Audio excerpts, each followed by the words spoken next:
សួស្តីអ្នកយើងទាំងអស់គ្នាចឹងនៅនេះយើងមកចូលមកដល់វគ្គ5បន្ត Subic របស់យើងគឺ Subic Core Feature ចឹងខ្ញុំលើកយកតែ2ចំណុចមកទេ Subic Core Feature របស់យើងគឺទី1គឺ host group ទី2គឺរបៀប add host ទី1យើងត្រូវ create host group ថ្មីសម្រាប់គ្រប់គ្រងទៅលើ device របស់យើងទី2យើងនឹង add host របស់យើង device របស់យើងនឹងឯងគឺ host នេះនៅក្នុង Subic គឺជា device របស់យើងចឹងតោះយើងចូលទៅធ្វើទាំងអស់គ្នា Subic របស់យើងទៅយើងមកចូលមកមើល Subic របស់យើងនឹងមកចឹងយើងមកធ្វើជាមួយរបស់យើង add host group add device របស់យើងចូលមក collect data collection host group ចឹង host group មាន default របស់វាមកស្រាប់ហើយតែយើងចង់បង្កើត host group មួយដែលវាត្រូវជាមួយនឹង environment របស់យើងជាក់ស្ដែងចឹងខ្ញុំយកពាក្យថា create host group ខ្ញុំ add router នេះគ្រប់ប្រភេទជា router device ចឹង add ចូលមកនេះគ្រប់របស់ router ប្រភេទ router ខ្ញុំនឹង add ចូលគ្រប់ router មួយទៀតជា create គ្រប់មួយទៀតគ្រប់ switch អូខេចឹងខ្ញុំ create គ្រប់មួយទៀតយើងអាច create គ្រប់បានច្រើនអត់បញ្ហាអីទេទៅ wireless អូខេហ្នឹងគ្រប់របស់ wireless ចឹងនៅពេលដែលយើងចង់មើលទៅ wireless បើយើងមានប្រមាណយើងគ្រាន់តែចុច group wireless ហ្នឹងទៅយើងឃើញ device ដែលយើងបាន add ចូលហើយចឹងនៅហ្នឹងយើងចាំឲ្យតែប្រភេទគេ device គឺគេហៅ host នេះ host អត់គេអត់ប្រើពាក្យ device ទេគេប្រើពាក្យ host ចឹងយើងចាំចឹងខ្ញុំអាច add ជា server អូខេគ្រប់ server គឺយើងដាក់ចូលក្នុង server ទៅសនុកអូខេហ្នឹងខ្ញុំឧទាហរណ៍ខ្ញុំ add គ្រប់មាន3អូខេចឹងចំណុចទី1គឺមានតែប៉ុណ្្នឹងទេយើងចូលចំណុចទី2យើង add host គឺយើងចូលនៅក្នុង data collection ដូចគ្នាយើងគ្រាន់តែចុច host នឹងមកយើងចុចពាក្យថា create host ចឹងយើងមើល default ដែលវា add ស្រាប់នេះគឺជា server Subic របស់យើងចឹងក៏វា monitor ទៅលើខ្លួនវាផ្ទាល់ដែរថាវាមានបញ្ហាអីអត់ CPU run ខ្ពស់អត់ RAM performance របស់ Subic របស់យើងហ្នឹង run over spec ឬក៏ hardware របស់វាអត់ចឹងបើ run លើសក៏វា alert ខ្លួនវាមកដែរអញ្ចឹងវាស្រួលយើងមើលថា server យើងមានបញ្ហាឬក៏អត់ទេអញ្ចឹងដោយសារតែវាអត់ដំណើរការទេគឺកន្លែង availability នេះគឺវាក្រហមឃើញអត់ដំណើរការទេអញ្ចឹងយើងត្រូវ check server Subic ខ្លួនឯងហ្នឹងសិនអញ្ចឹងរបៀប check ឲ្យវាដើរស្រួលទេដោយសារតែវាប្រើប្រភេទជា agent ហ្នឹងគឺវាមាន service របស់វាអញ្ចឹងយើងត្រូវតែចូលទៅក្នុង port tenner របស់យើង docker យើងចូលមក docker មកតែគ្នាយើង add លើ docker គឺវា error ចឹងទាំងអស់មិនមែនតែខ្ញុំទេគេយើងអត់ទៅ run តែបិទលើ docker កន្លែងហ្នឹងគឺ error ទាំងអស់អញ្ចឹងកន្លែងនេះគឺវាប្រើ IP លេខ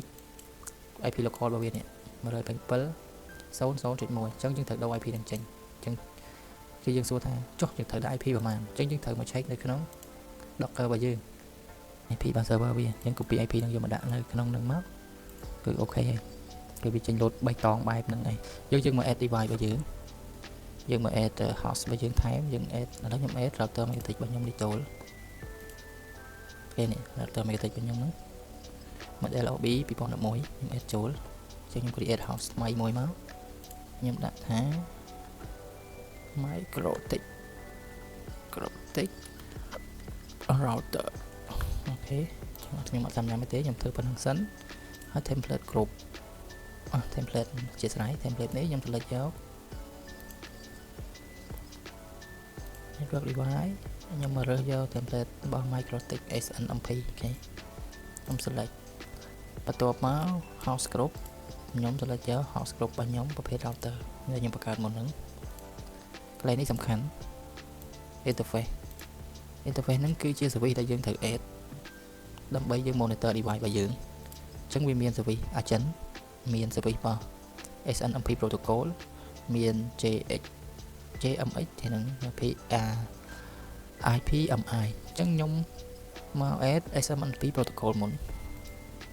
អញ្ចឹងខ្ញុំនឹង add IP របស់ router ខ្ញុំចូល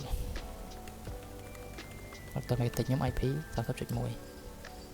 ចឹង protocol ហ្នឹងវាមាន version របស់វា1 2 3